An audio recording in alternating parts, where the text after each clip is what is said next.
Le Seigneur nous fait entendre la bonne nouvelle du mariage. Au fond du cœur de tout homme, qu'il soit homme ou femme, il y a ce désir que l'amour vécu puisse durer. Et la bonne nouvelle du mariage que nous dévoile le Seigneur,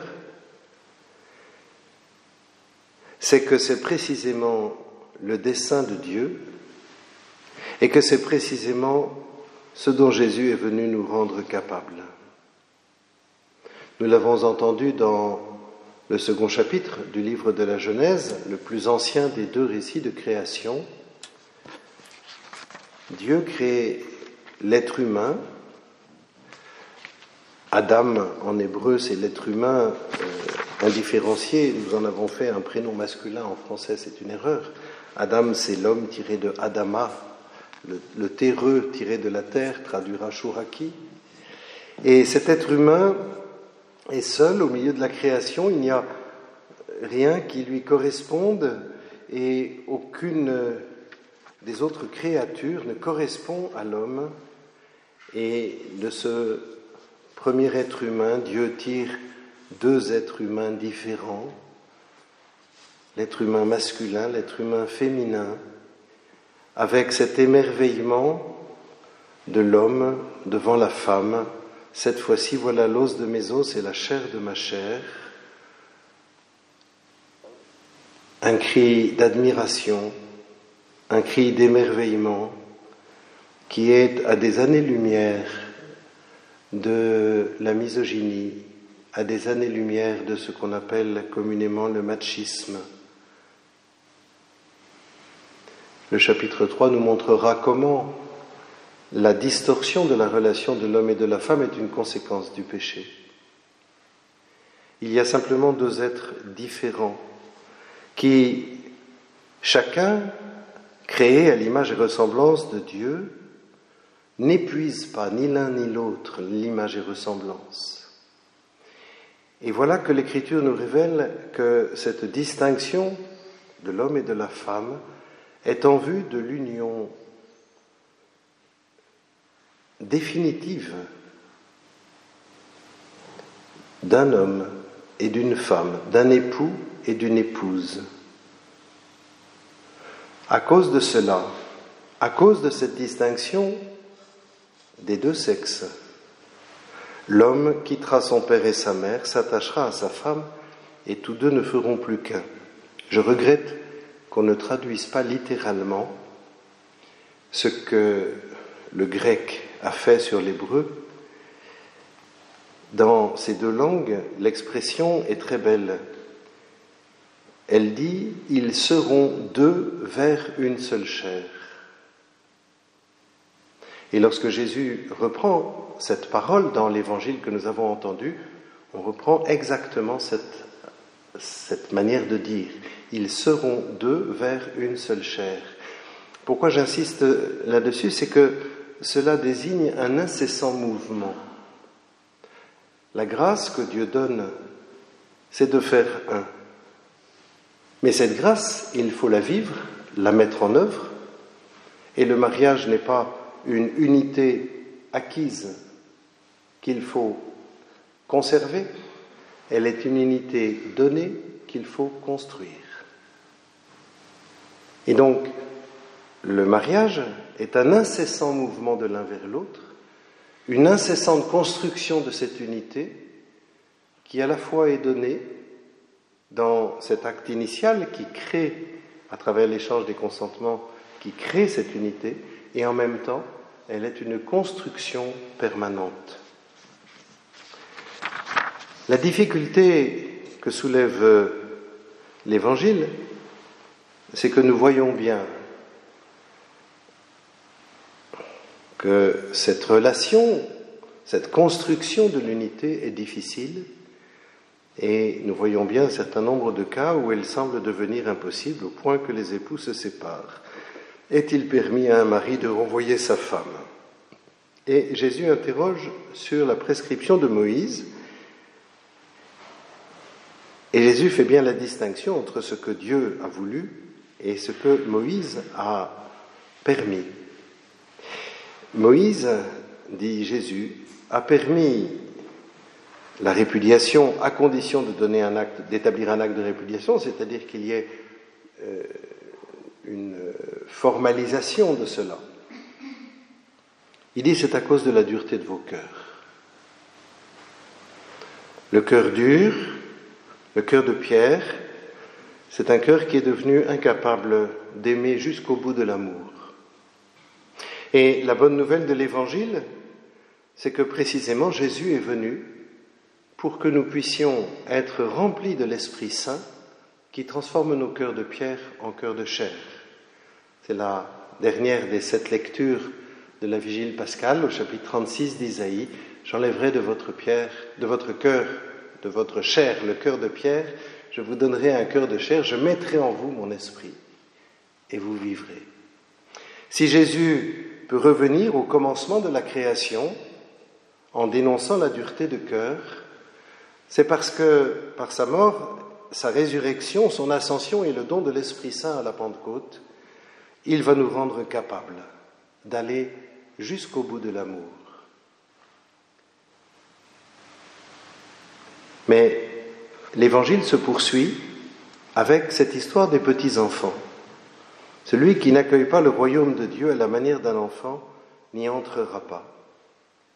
Il s'agit à la fois de construire l'unité de l'amour conjugal, mais il s'agit d'abord d'accueillir un don, d'accueillir le royaume et de l'accueillir à la manière d'un enfant.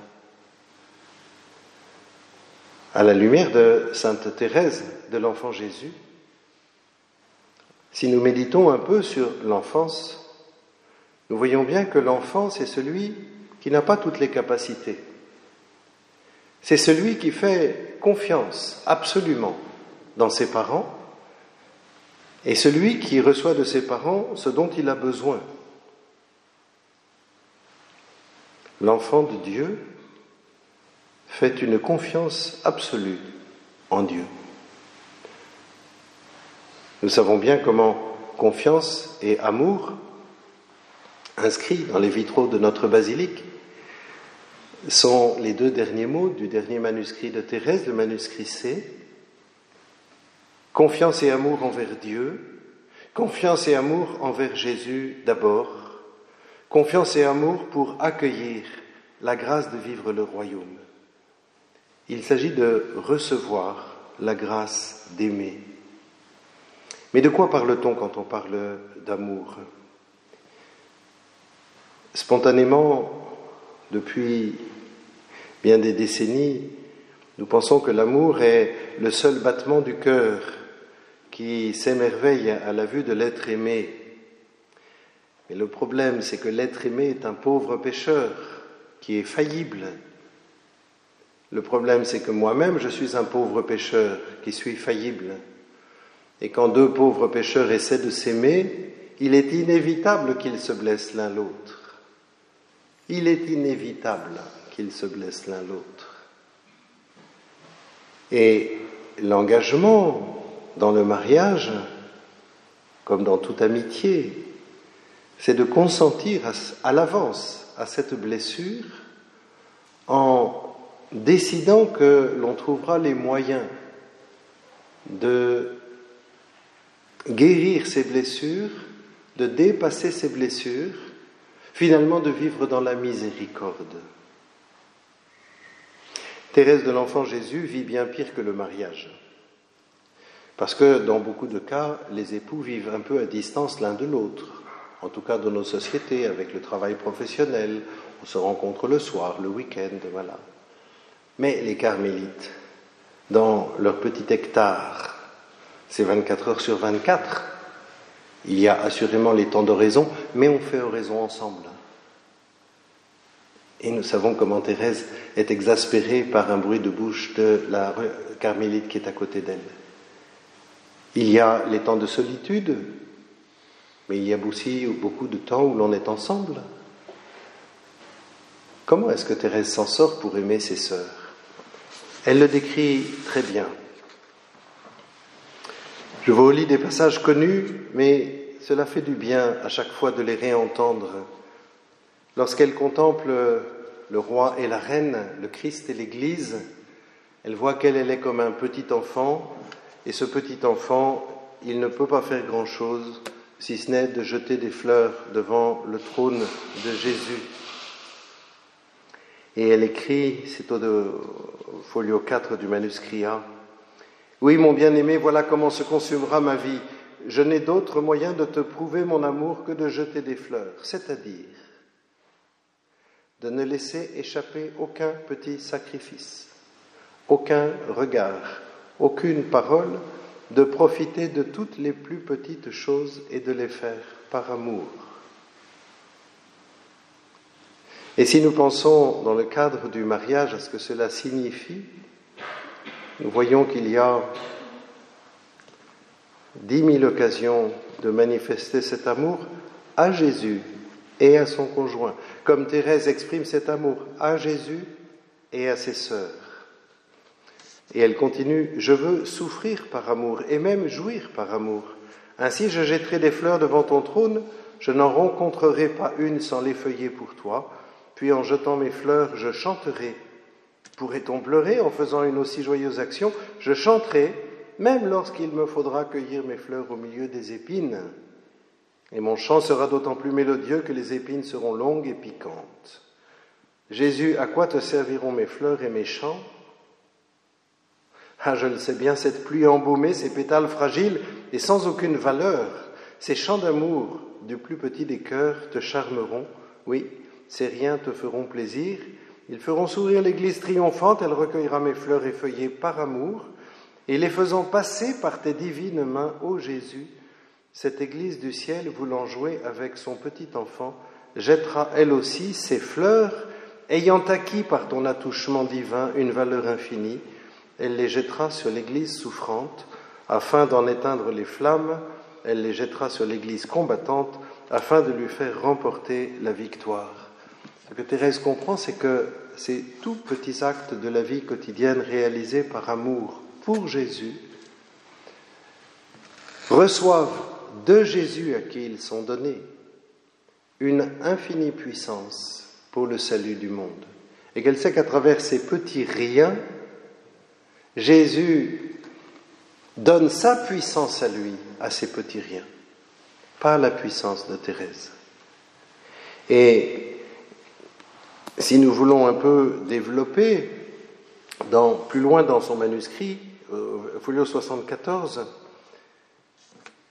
Thérèse dit les efforts qu'elle fait pour aimer ses sœurs, pour se changer elle-même, pour travailler, elle qui est comme chacun de nous un pauvre pécheur. Elle dit, je faisais bien des efforts pour ne pas m'excuser, c'est-à-dire pour ne pas me justifier. Cela me semblait bien difficile. À cause de mon peu de vertu, ces petites pratiques me coûtaient beaucoup et j'avais besoin de penser qu'au jugement dernier, tout serait révélé. Car je faisais cette remarque, lorsqu'on fait son devoir, ne s'excusant jamais, personne ne le sait. Au contraire, les imperfections paraissent tout de suite. Comme une vitre sale, on dit elle est sale, une fois qu'elle est propre, on ne dit rien.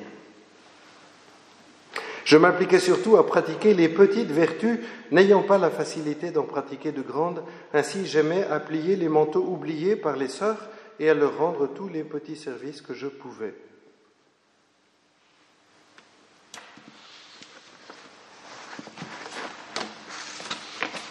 L'amour conjugal est une grande et belle chose, mais l'amour n'est pas d'abord de ressentir un élan. L'amour se met dans les actes. L'amour se met dans le renoncement à soi et dans le don de soi pour servir concrètement son prochain. Et la joie de l'amour se trouve précisément là. Aucun des actes bons que nous posons, aucun des gestes d'amour que nous posons n'est ignoré de Jésus. Et si ceux qui nous entourent, y compris son conjoint, ne voient pas, ne savent pas remercier, ne savent pas encourager, le Seigneur, lui, voit. Non seulement le Seigneur Jésus, mais notre Père des cieux, ton Père voit ce que tu fais dans le secret, il te le revaudra. Jésus nous donne là le secret de sa vie et le secret de son amour quand il nous dit cela. Il nous dit comment lui-même vit sous le regard du Père. Demandons à Sainte Thérèse de nous inspirer jour après jour, instant après instant, comment nous pouvons très concrètement, dans l'inévitable souffrance de l'amour, comment nous pouvons trouver notre joie à nous faire les serviteurs de nos frères, parce que d'abord nous sommes serviteurs du Christ. Amen.